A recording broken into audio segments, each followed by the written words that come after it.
Hi, Dr. TJ Dixon, your intuitive guide to transformation, connecting to your best life. Today's topic is on grief.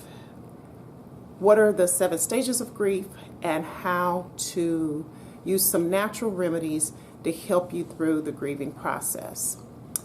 Now, this video feels to me a bit of a long time coming. Over the past month, and really since about the beginning of the year, I personally have experienced several deaths of people who I had went to school with, people in my life that have had close family members that have passed, and many of the deaths very unexpected. Some from as young as 11 years old, 15, 25, all the way up into the 80s. From children to grandparents to cousins to well-renowned, beloved people in the community.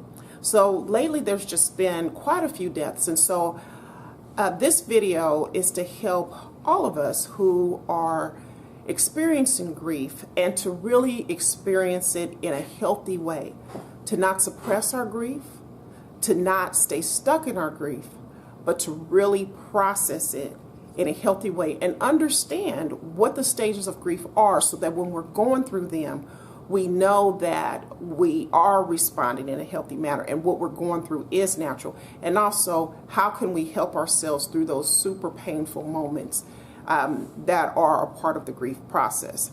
So first, let's talk about that grief process.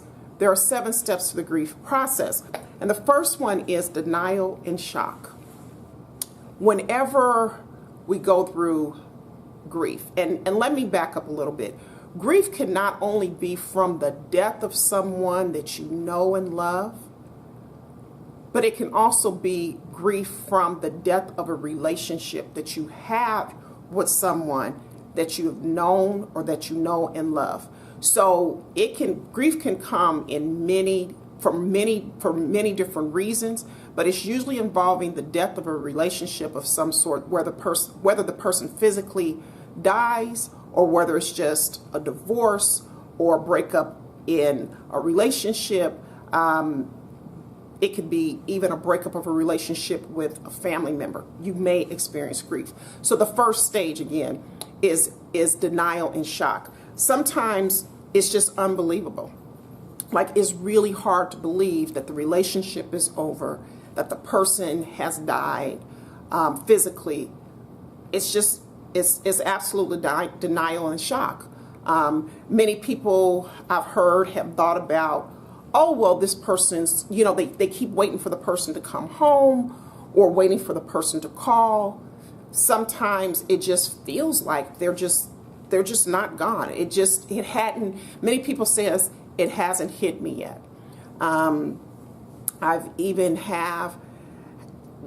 work with youth, and I had one of my youth whose father died during the summer program that he is part of, and initially he seemed like nothing had even happened, and then weeks later that's when it hit him. So again, that's part of the grieving process, is the denial and the shock of the person or the relationship dying. Second stage is pain and guilt. At this point, once we get over the denial and shock, sometimes unbelievable, hard-hitting pain comes to us. Not only are we feeling the pain of the fact that, no, this person is not coming back, no, this relationship is not going to come back together, it's not going to mend. We get into this incredible amount of pain. We may start to feel guilt about what we shoulda, coulda, woulda done. Maybe I should have spent more time. Maybe I should have taken this person to the doctor faster. Maybe I should have, if it's a romantic relationship, maybe I should have dressed differently. I mean, there's a lot of things that can run through our heads as far as that pain and guilt. One of the things that's critical at this point is, do not try to numb that pain with drugs and alcohol or any other type of vice, because this is a stage, although it is horrendously hard sometimes, We have got to grow through this stage. Many times people try to suppress this. They'll try to run from it. Sometimes people just get super busy. They just stay busy. So if they are busy, they don't have to think about it. If they don't have to think about it, they don't have to feel it. But this stage is critical to the healing process. Third stage is anger and bargaining. Now you've gone through denying it, can't believe it. Now you go through this unbelievable pain and the guilt, and now here comes the anger. And you know, many of us get really pissed off. Honestly, you'll see it even happen in families where prior to maybe their child dying, everybody seemed to be getting along. Maybe they got on each other's nerves a little bit, but everybody seemed to be getting along. And now they're at each other's throats. They're fighting.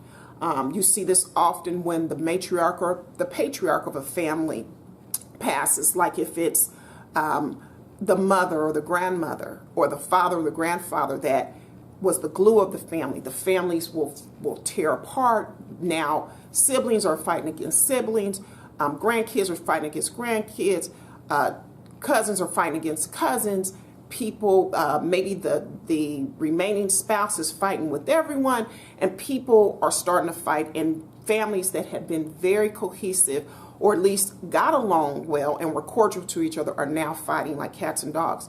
This is also part of the grieving process, but it's incredibly important that when you're feeling the anger, that you do not act upon it too much, because it's a part of the grief. But if you lash out at people who are still living, you can do permanent damage to your relationship with those people. And in the moment, it might not matter to you, but it will matter years later, because sometimes people tear apart at the death of, say, their parent, and they're never right again with their sibling. And that's unfortunate, because all of us are going through the grieving process, and when we fight each other during that grieving process, we alienate each other even further and cause even further pain that is unnecessary in order to go through the grieving process. So find better outlets for the anger. And I'm going to talk about some of the outlets later. Also with the bargaining, sometimes it's people start trying to bargain with God, with the Creator, and saying, hey, if you just let this person come back, I promise I won't drink anymore. I promise that I will be nicer to the person. And those types of conversations happen where people may even start praying, just, bring back my child, and I promise that I will, I will volunteer more at the food bank, or whatever that is. And a lot of that goes on. And that is a normal part of the grieving process as well, the bargaining, trying to beg the Creator to bring the person back. Another thing to be careful of in this stage is sometimes people get really pissed off and they get angry and turn away from God, because they're like, no, if you are really God and you are a good God, you wouldn't let my child die. If you're a good God, you would not have let my mom die. You know how important she was to me. You wouldn't have let my father die like that. Super, again, important in this process is to stay clear. Because although the Creator can take it, the Creator can take our anger, the Creator understands our grief better than we understand our grief, better than other people understand our grief. But we have to be careful not to turn away, because that Creator can also give us comfort and peace that surpasses all understanding. And if we keep pushing that away, we may be pushing away the very blessings that can even come out of the death of a loved one. And if you're watching this and you're in the grief process, it may feel too soon for me to say that, but I want you to be aware of making sure you still keep your faith, and you can be angry at the Creator, but be careful not to turn away, because again, there can be so much life and so much that can come out of that would never have come had it not been for the passing of maybe a loved one. I know me personally, I've had that experience with both the passing of my father years ago, also the passing of a child that I had years ago. So it can happen. The fourth stage is depression, reflection, and loneliness. just as the anger comes out, the anger can also go in. So it is quite normal to feel lonely, to feel depressed, and to go through and reflect on what life was like when that person was still alive, or what life was like when you were in that relationship. You may experience some loneliness if the person has passed, particularly if this was a very close relationship to you, if you're very close, for instance, to your parent or your child, and that's who you spent majority of your time with. Loneliness can be a bear during this stage. If you're going through a divorce or the breakup of a relationship and this was your companion, it can be incredibly difficult during this period because you can feel so lonely. And reflecting back on those memories can be really painful during this stage, but it's still necessary to do that. And then, of course, the depression, where the anger's turned inward. You know you can't fix it. You can't bring the person back because you've tried doing the bargaining thing and that didn't work. And so now you're just feeling bad and you're feeling depressed. Again, this is a normal part of the grieving process, of a healthy grieving process, that you would feel all of these things. Again, being mindful to allow yourself to go through these stages, but know that there is hope at the end of the tunnel. It is just part of a normal, natural grieving process. And then the fifth stage, once you get through that loneliness, that reflection, that depression, you get into what's called the upward turn. That's when the depression starts to lift. You start seeing that there really is some hope, and you start adjusting to life without that person. So again, we're talking about, it can be a divorce, it can be a breakup of with a significant other, it can be the death of someone that was in your family, in your life. You start to see that yes, you can go on without the person. You still may be very sad during this particular stage, but maybe you're not as depressed, and you're starting to see light again and some hope again. And then the sixth step is reconstruction and working through. What that means is you're starting to make plans again. You're starting to put your life back together.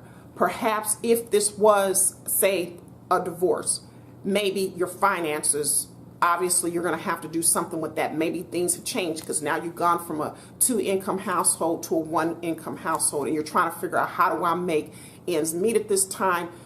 Maybe it's the death of a parent, and now you're trying to figure out, do you sell their assets? What do you do with their clothes? What do you do with the home? What do you do with their car? How do you get your life back if you were the caretaker of the parent? How are you now going? What are you going to do? If it was your child, you were the caretaker of your child. What now? Are you going to go back to school? Are you going to get a different career? Are you going to move? Maybe you've always wanted to move out of state. Are you going to move? Are you going to move into a different place? Maybe you live with this person and now are you going to find a new place to live? What is it that you're going to do? And you start to think about those things and start putting your life back together and start working through life again, working through making plans again, because one thing is, life does still go on even after the death of a relationship, after the death of a loved one. Life still goes on. There's still things to celebrate, and there's still bills to pay, and there's still living to do. So now you're starting to look at, how do I do that without this person? And then the final stage is acceptance and hope. And at this stage, you've accepted the fact that this person has died, this relationship has died, and the way that you relate to the person, or even to the person that's passed, is just going to be different now. Because even in death, in physical death, we still can have a relationship with that person who's passed on. They are in our memories. I know for me personally, my father died about 20 years ago. And often I'll think of him, but in a very positive way. And I'll think about, I wonder what my dad would think if he saw my daughter at this stage, or my son at this stage, or my other daughter at this stage. I wonder what he would think. Or I wonder what my dad would think about my new dog, that kind of thing. What he would think about my new house. Or I wonder what my dad would think about what's going on in the country right now. Those types of things. So in this stage of the acceptance and the hope, yes, you can still have that relationship, and you can still have those great memories because the person lives on in your mind, in your heart. They always live on. I feel like the person is absent of the body, but I believe that the spirit of who that person is lives on. I mean, if you look in the faces, say for instance, I go back to my father who passed. I see my father's reflection in my son, for instance. I see his, his sense of humor when I hear my daughters laugh. So I can see him in my eyebrows and in my hands. That's the way my father's eyebrows and hands look. So I see, I still feel the spirit of him. Forever, I will always feel him and know him because he lived and I knew him. And even for, if you had a child that died at a young age or even in the womb, you can still feel the energy of that, the fact that that person actually embodied at some point. So there is new relationship to have. It's just different. And even if you go through a divorce or there's a breakup of a relationship, maybe you don't even see that person anymore because it just was bad and you can't be friends, and that's okay too. But you know what? In that, when you go through the stages of grief and you heal, and I believe in the stages of grief, it also helps us to love ourselves even more and in a healthier way, and love other people more and love life more when we go through the stages of grief in a healthy way. Now you may be able to attract someone who is for you anyway. I myself have gone through a divorce and it was a very, very painful process, but now I am in a very loving, healthy, wonderful relationship and married again. And so there was life, and had it not been for what I went through and going through that stage, those stages of grief healthy, I would likely not be in a very healthy, wonderful, loving relationship now. So there's always, you start to see the hope, and you start to, as you do the acceptance and the hope, you start to see that there is life beyond the loss of the loved one, whether it is a physical death or the death of the relationship. You will start to see that life does go on, and you can do it. You can make it. Some of you may be feeling like, I just can't make it through. There's just no way. My child is gone. My family member is gone. My relationship is gone. I can't believe what he did to me. I can't believe what she did to me. I can't believe my mom died and left me here. I can't believe my dad died and left me here. You can make it. You truly can make it, but allow yourself to go through the stages of grief. And it's not fun at all, going through the grief, but it is very, very necessary, and it's a part of life. Eventually, as you go through the 7 stages of grief, you find joy again. You really can find joy again. And if you are in, say, stage 2 right now, the pain and the guilt, you're probably like, lady, I don't know what you're smoking or what you're talking about. There's no way I'll ever feel joy again. But trust me, it does come. It took me a whole year to even, I feel like I went into kind of a shell a bit. I worked and everything, but I couldn't even be around anyone who was part of my dad's family for an entire year because it was just too painful when I would see them and see my dad's reflection. I just had to kind of go into kind of my own cocoon for a little bit, for a year, and when I came out and I went through my stages of grief, I was fine and I was great. And so now, I think about my dad and I smile about my father, but I had to go through that. The same thing going through a divorce. I had to go through all my stages of grief and really, really feel it. And there were days I felt like hell, but I had to go through it, and I couldn't numb it. And I had to allow it in order for me to get to the place of joy again.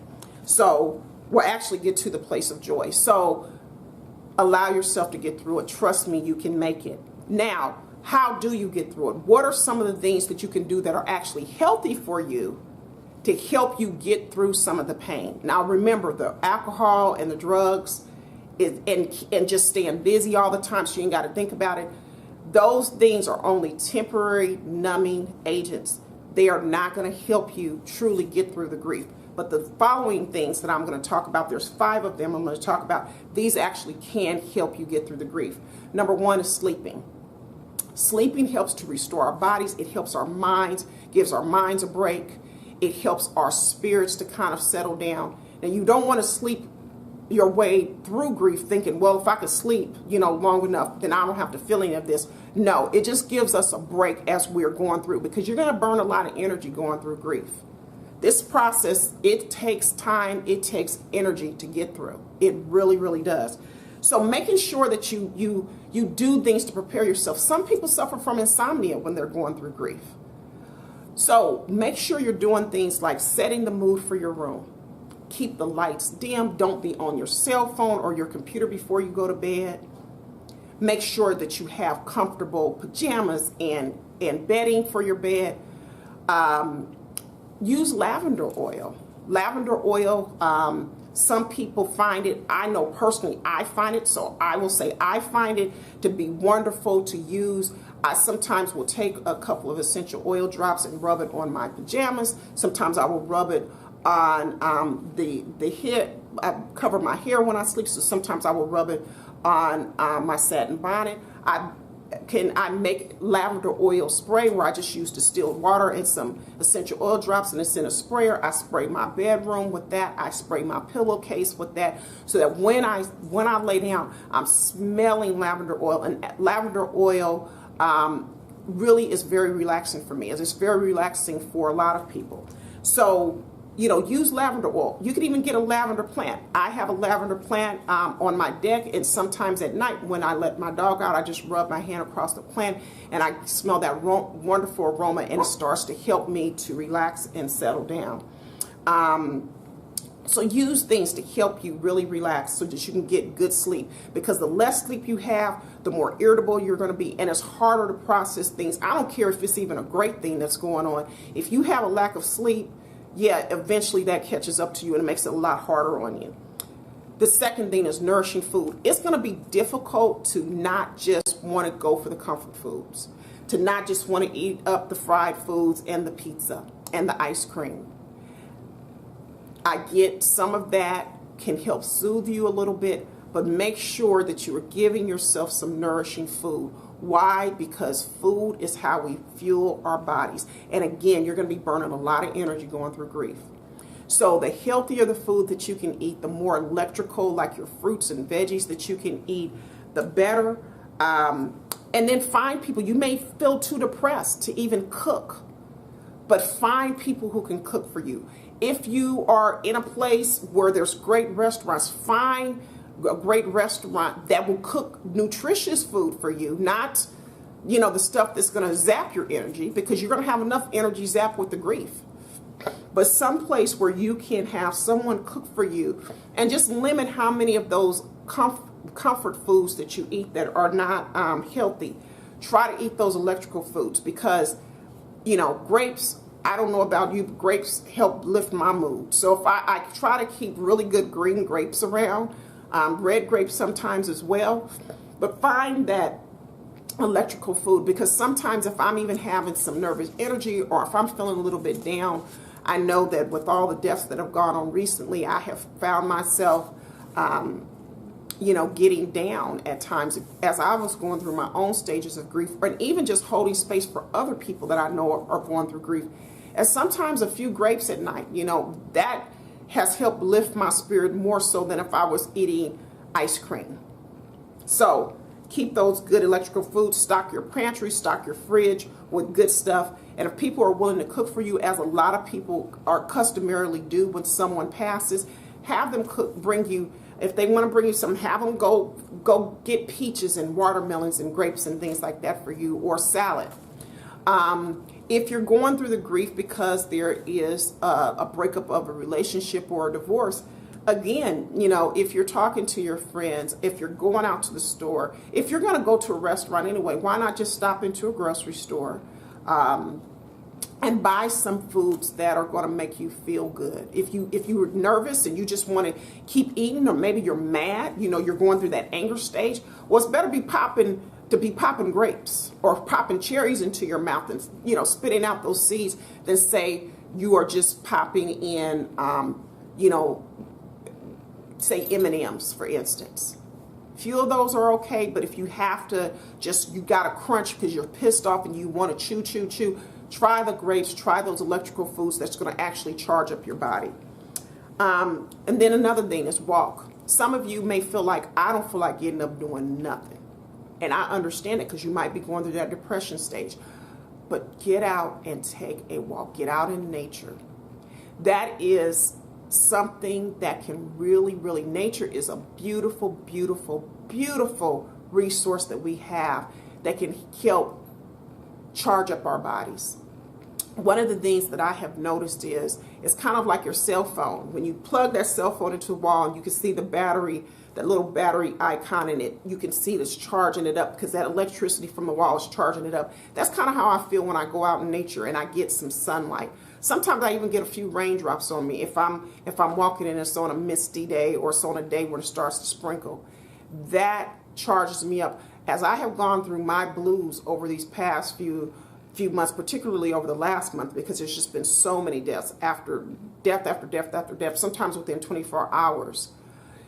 That has really helped me really kind of clear some of that out and move through the stages even quicker. So get out, take the walk. If you don't like walk, get out and bike. If you don't like to bike, get out and rollerblade. Just do something to get out. Go, if you live in a place where you can go see live music, go sit outside in a chair in live music. If you don't feel like being around people, at least go outside, breathe in some fresh air, listen to the birds chirp, go touch a tree. It may sound weird, it may sound, airy-fairy, hippy-dippy, but trust me, even touching the trees and just admiring the bark, the branches, listening to the birds can get your mind on something else. And it can just also be just so renewing because it can show you life. And because you've experienced such death, but you can even see life and hope even in nature. So get out, take those walks. The other thing is lots of water. Water in all forms. Our body is made mostly of water, so make sure you're drinking plenty of clean water, but also how you bathe or shower, but particularly bathing. If you give yourself a nice hot salt bath or even a warm salt bath, the magnesium in the Epsom salt it does something to our bodies to help regulate our moods. It helps us with depression. And sometimes we may feel even more depressed if we're magnesium deficient. And there's a lot, that is a chronic problem here in the U.S. is magnesium deficiency. So get in there, use the Epsom salts, put the Epsom salts in the water, just get into the tub, give yourself a break, and let that Epsom salt nourish your body. The other thing I like to add too, again, is some essential oils.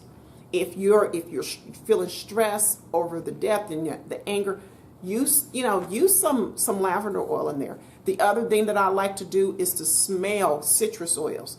Citrus oils you have to kind of be careful with putting them in bath water unless you use very few because those can burn. But I keep like a bottle of tangerine oil, for instance, and I will open up the cap and just smell it. Just smell that oil, and it just makes me feel better. It's just awesome. Or put it into a diffuser. So if you have the diffuser, you can put the water in there, put the essential oils. Let that diffuse throughout the room that you're sitting in. Use essential oils, the lavender oil, the citrus oils. Citrus oils, some people feel like they're the happy oils. They make you feel happier, and I agree with that because I will diffuse some citrus oils if I'm got low energy or feeling down. Sometimes I even drop citrus oils into my toilet water because if I'm going to eventually have to go to the bathroom and I walk in my bathroom, it smells all citrusy and it's great.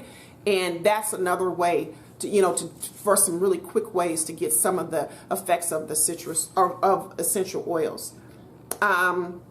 The other thing is physical touch. And I don't mean sexually. I mean physical touch, like cuddling.